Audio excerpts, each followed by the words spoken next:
আসসালামু আলাইকুম স্টুডেন্টস, আশা করি তোমরা সবাই ভালো আছো। আমি শফিক স্যার আছি তোমাদের সাথে। আমার আজকের বিষয় হচ্ছে অন্তরীকরণ বা ডিফারেন্সিয়েশন। তোমরা যারা একাদশ কিংবা দ্বাদশ শ্রেণীতে লেখাপড়া করছো তাদের জন্য এই ক্লাসটা হেল্পফুল বা সহায়ক হতে পারে। আমরা প্রথমেই জানবো অন্তরীকরণ বা ডিফারেন্সিয়েশন বলতে আমরা কি বুঝি। সময়ের ব্যবধানে অতি ক্ষুদ্র পরিবর্তনের হার পরিমাপই হচ্ছে অন্তরীকরণ। অন্য কথায় অন্তরজ নির্ণয় প্রক্রিয়াকেই অন্তরীকরণ বলা হয়।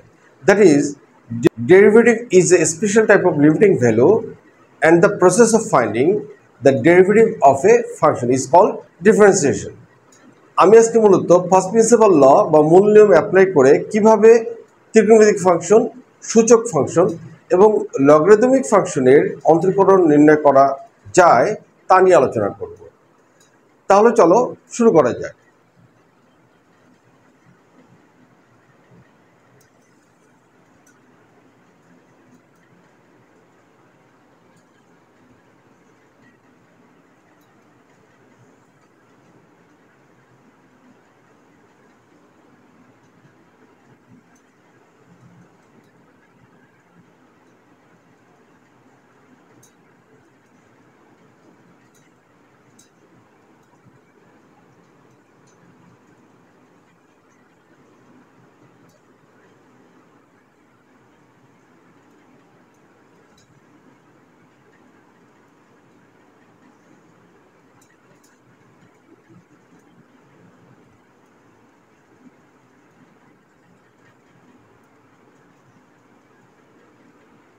ডেরিভেটিভ বা অন্তরজ নির্ণয়ে আমরা যে ফার্স্ট প্রিন্সিপাল ল বা মূল নিয়ম অ্যাপ্লাই করি, প্রথমেই সেটার প্রমাণটা একটু দেখে নিই।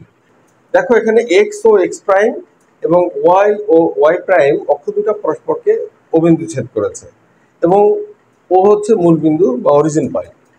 এই কার্তেসীয় সমতলে ওয়াই ইকুয়াল ফাংশন এক্স একটা বক্ররেখা এবং এই বক্ররেখার উপর দুটো বিন্দু হচ্ছে পি, যার স্থানাঙ্ক এক্স ওয়াই, এবং অপর বিন্দুটি হচ্ছে কিউ, যার স্থানাঙ্ক হচ্ছে এক্স প্লাস ডেল্টা এক্স এবং ওয়াই প্লাস ডেল্টা ওয়াই।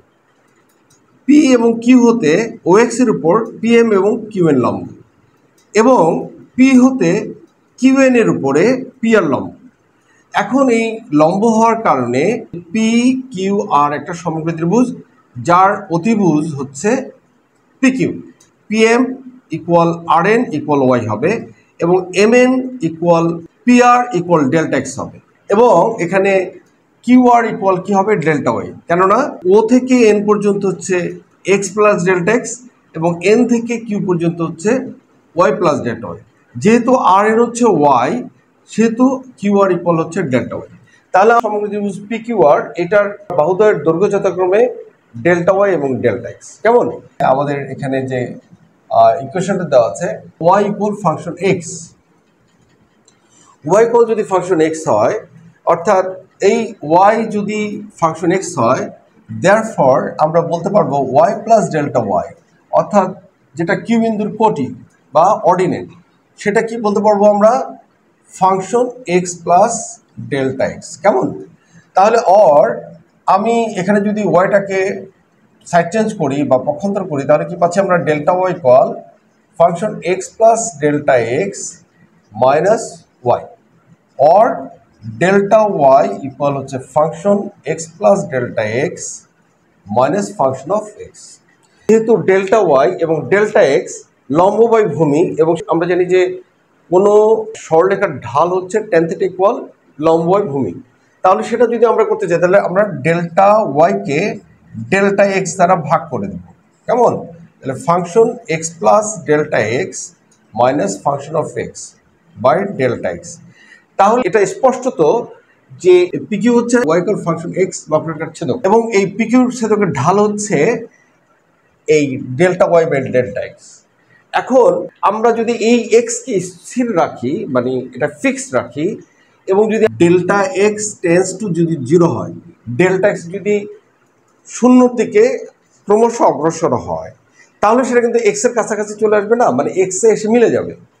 যেহেতু আমাদের এখানে এক্স প্লাস ডেল্টা এক্স এবং পি বিন্দুর ভুজ বা অ্যাবসিসা হচ্ছে এক্স, তাহলে আমাদের যদি ডেল্টা এক্সটাকে আমরা আস্তে আস্তে ক্রমশ জিরোর দিকে আসতে থাকে, অর্থাৎ তার মান যদি আমাদের যে মানই আমরা নিই না কেন, তার যদি 5 হয় তাহলে 5 থেকে আস্তে আস্তে যদি এটা 4, 3, 2, 1 0 দিকে চলে আসে, তাহলে কী হবে, এই এক্স যদি ফিক্সড হয় অর্থাৎ স্থির থাকে এবং ডেল্টা এক্স টেন্ডস টু যদি 0 হয়, 0 হয়, তাহলে কি হবে, কিউ টেন্ডস টু পি।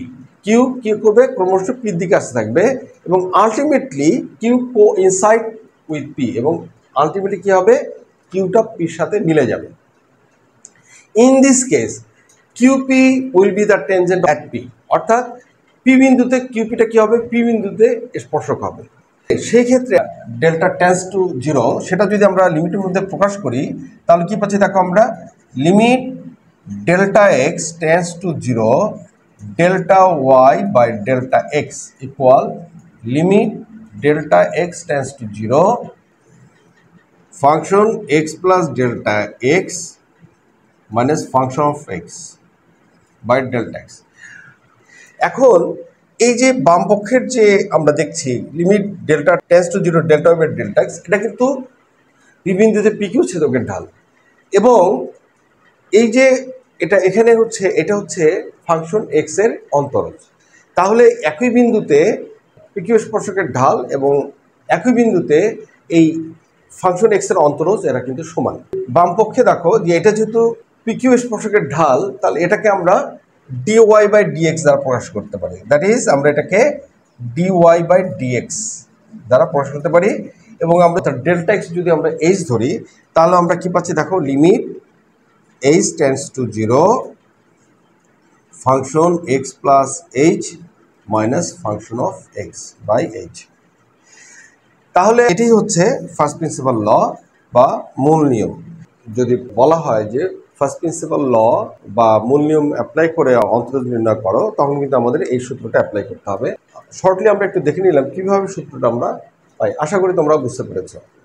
এখন আমি ফার্স্ট প্রিন্সিপাল ল বা মূল নিয়ম অ্যাপ্লাই করে cos সাইজ x এর ডেরিভেটিভ বা অন্তরজ নির্ণয় করব। Let function x equal cos size x, therefore function of x plus h equal cos 3 into x plus h, that is cos 3x plus 3h. From the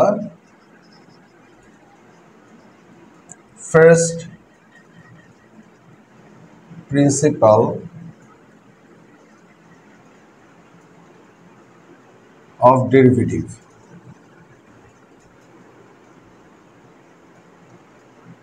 we have, তোমরা যারা English ভার্সনে পড়ছো তারা লিখবে from the first principal of derivative we have, এবং যারা বাংলা ভার্সনে লেখাপড়া করছো তারা লিখবে মূল নিয়মে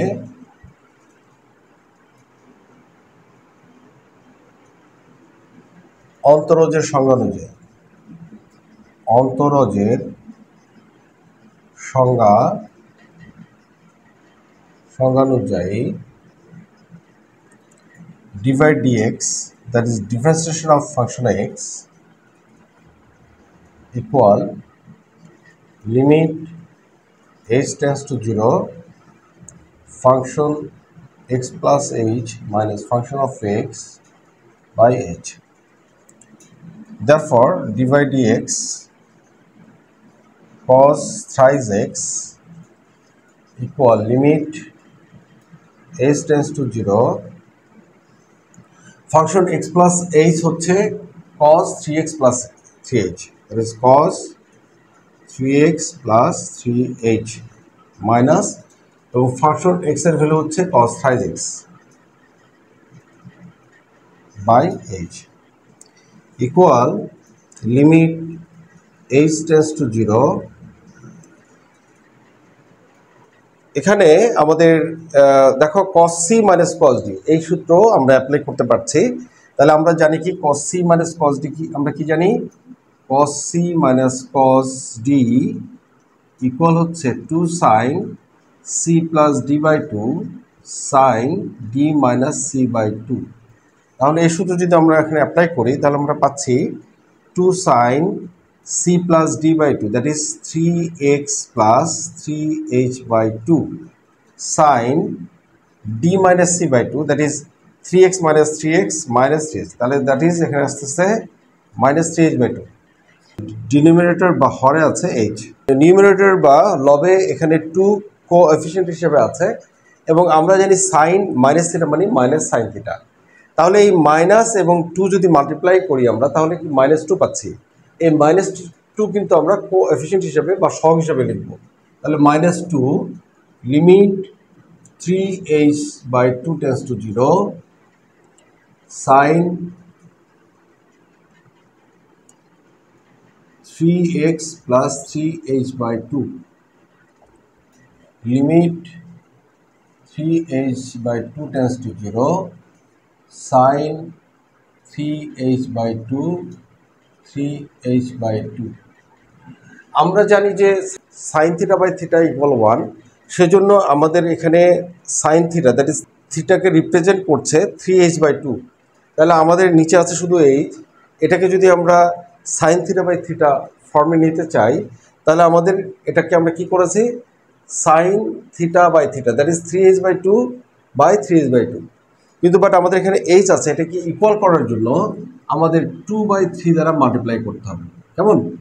আচ্ছা, ইকুয়াল দেখো এখানে -2 আছে, এখানে যদি আমরা 3h by 2, এখানে আমরা একটা সাইড নোট দিতে পারি, since h tends to 0 therefore 3h by 2 tends to 0।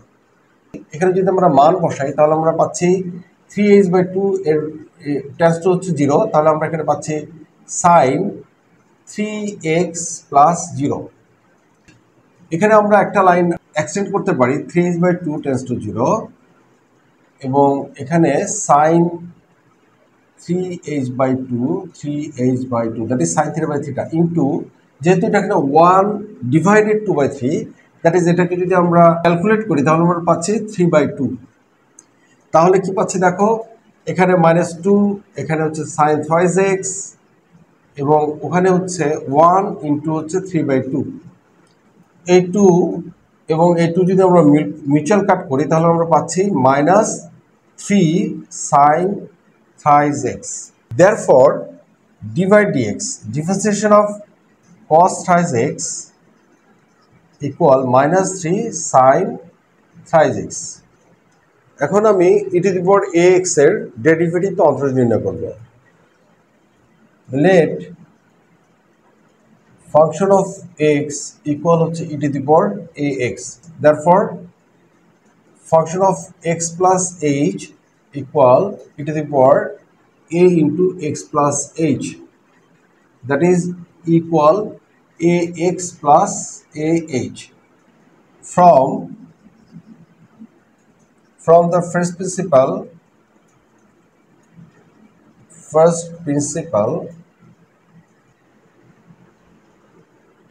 of derivative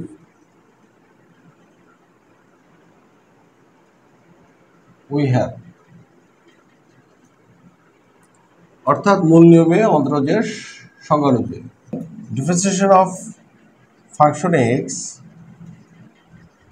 equal limit h tends to 0 function of x plus h minus function of x by h।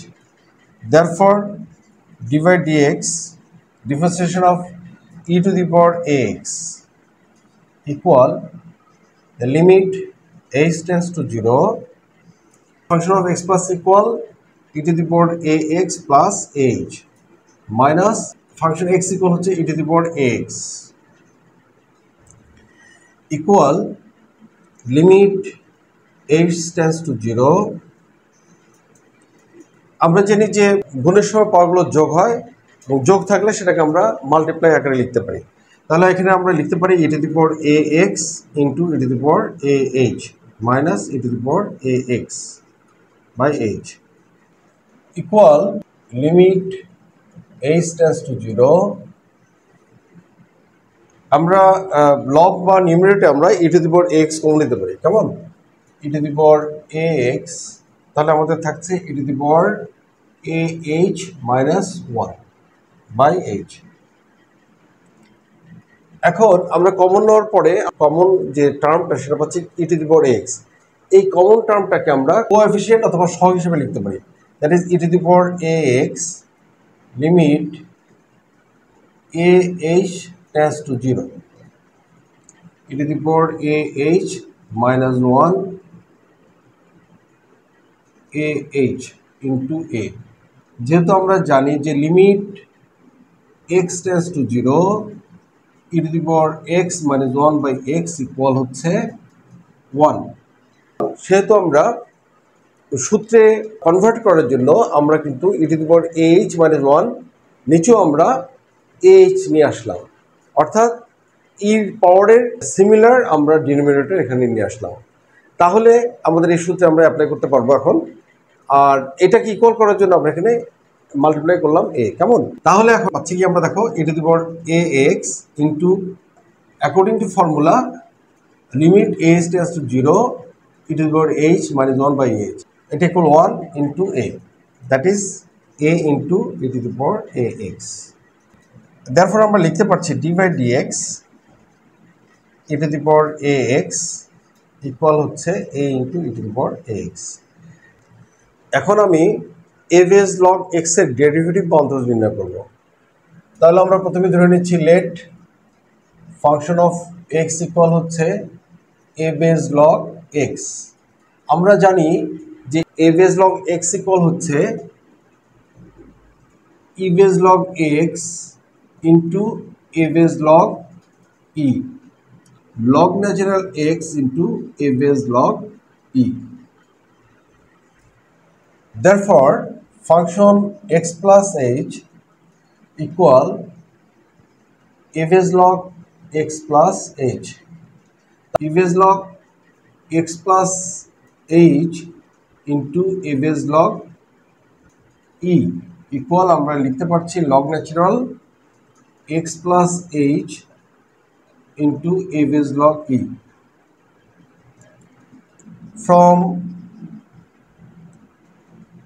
From the first principle of derivative, we have অথবা মূল নিয়মের অন্তর্গত সংজ্ঞা যে আমরা পাই differentiation of function x equal limit h tends to 0 function of x plus h minus function of x by h. Therefore, differentiation of a base log x equal limit h tends to 0 function of x plus h আমরা পাচ্ছি log natural x plus h into a base log e minus আমরা function x equal পাচ্ছি log natural x into a base log e by h. Limit h tends to 0 আমরা এখান থেকে common নিতে পারছি a base log e থাকছে আমাদের log natural x plus h minus log natural x by h. যেহেতু আমরা এটা কমন নিয়েছি এবং এই টার্মটার মধ্যে কোনো x নাই, তাহলে এটা একটা কনস্ট্যান্ট টার্ম, সেজন্য এটাকে আমরা কোএফিশিয়েন্ট হিসেবে আমরা প্রথমেই লিখব a base log e limit h tends to 0 আমাদের এখানে আমরা লিখতে পারছি log natural x plus h divided x by h. আমরা জানি যে log natural a minus log natural b equal হচ্ছে log natural a by b equal a base log e limit h tends to 0 log natural 1 plus h by x by h. A base log e limit h by x tends to 0 log natural 1 plus h by x by x into x. যেহেতু h tends to 0, therefore h by x tends to 0. A base log e limit h by x tends to 0 log natural 1 plus h by x into 1 by x equal a base log e into 1 by x. এখানে আমরা দিব since limit x tends to 0 log natural 1 plus x by x equal 1. আমরা যদি multiply করে দিই তাহলে 1 by x a base log e.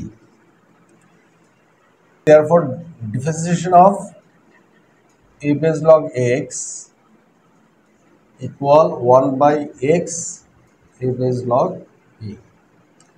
আশা করি তোমরা বুঝতে পারছো। এখানে দেয়া আছে if function x equal 1 by sin x and g of x equal 1 by tan x, then find the derivative by the first principle law of f of x by g of x. Let m of x equal function of x by g of x equal হচ্ছে function of x that is হচ্ছে 1 by sin x, g of x মানে 1 by tan x, 1 by sin x, 1 by cot x, 1 by tan x equal cot x। তাহলে আমরা এটাকে লিখতে পারছি 1 by sin x into sin x by cos x। তাহলে sin x mutual কাট হচ্ছে, আমরা পাচ্ছি 1 by cos x equal sec x। That is আমাদেরকে sec x এর ডেরিভেটিভ বা অন্তর্জ নির্ণয় করতে বলা হয়েছে। therefore m of x plus h, that is m of x equal যদি sec x হয় তাহলে m of x plus h equal হবে sec x plus h। কেমন? now from the first principle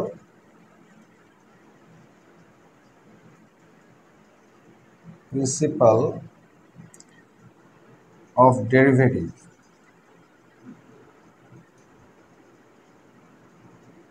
we have আচ্ছা মূল নিবন্ধ যে সংজ্ঞা অনুযায়ী আমরা কি পাচ্ছি d by dx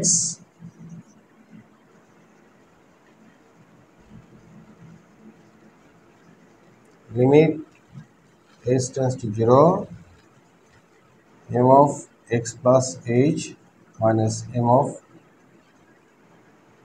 x by h। differentiation of লিখতে পারছি m of x that is sec x equal limit h tends to 0, এটা m of x plus h মানে হচ্ছে sec x plus h minus sec x by h equal limit h tends to 0। যেহেতু h এখানে divide আকারে আছে, that is denominator আছে, আমরা এটাকে লিখতে পারছি 1 by h। কেমন? লিখে আমরা এটা লিখতে পারি sec x plus h মানে হচ্ছে cos x plus h minus 1 by cos x equal limit h tends to 0 1 by h। আমরা যদি এটা এসএম করি তাহলে আমরা কি পাচ্ছি cos x into cos x plus h। তাহলে আমরা এখানে পাচ্ছি কি cos x minus cos x plus h equal h tends to 0 1 by h, SM হচ্ছে cos x into cos x plus h। cos c minus cos d সূত্র যদি আমরা apply করি তাহলে আমরা পাচ্ছি 2 sin c plus d by 2, that is x plus h by 2 sin d minus c by 2, that is h by 2 equal limit h tends to 0 এখানে যেহেতু এই পুরো টার্মটাকে এইচ দিয়ে ভাগ করা আছে, তাহলে আমরা এই sign h/2 that is sign θ/θ এটাকে আমরা লিমিট আকারে লিখতে পারি। সাইন h/2 আমরা এখানে লিখতে পারি h, এবং অ্যানাদার টার্মটাকে আমরা লিখতে পারি এইভাবে যে limit h→0 sine x plus h/2 cos x into cos x plus h। অর্থাৎ পুরো টার্মটাকে আমরা এভাবে দুটো লিমিটের মাধ্যমে প্রকাশ করতে পারি। Equal limit h/2 tends to 0 to sine h/2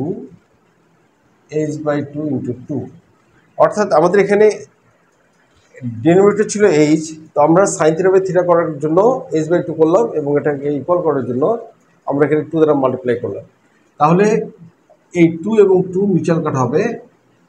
limit h tends to 0 sine x plus h/2 cos x into cos x plus h। Mutual cut করার পর থাকছে সাইন θ/θ, দ্যাট ইজ এটার মান হচ্ছে 1, এবং এখানে যদি আমরা মান বসাই তাহলে এখানে পাচ্ছি আমরা sine x plus 0 cos x into cos x plus 0। আমরা কি থাকছে দেখো, আমরা উপরে পাচ্ছি সাইন x, দ্যাট ইজ লবে থাকছে সাইন x, আর নিচে থাকছে cos x into cos x। তাহলে আমরা এটাকে লিখতে পারছি 1/cos x into sine x by cos x। তাহলে 1/cos x ইকুয়াল হচ্ছে sec x, এবং sine x by cos x মানে tan x। Therefore divide dx sec x equal হচ্ছে sec x tan x।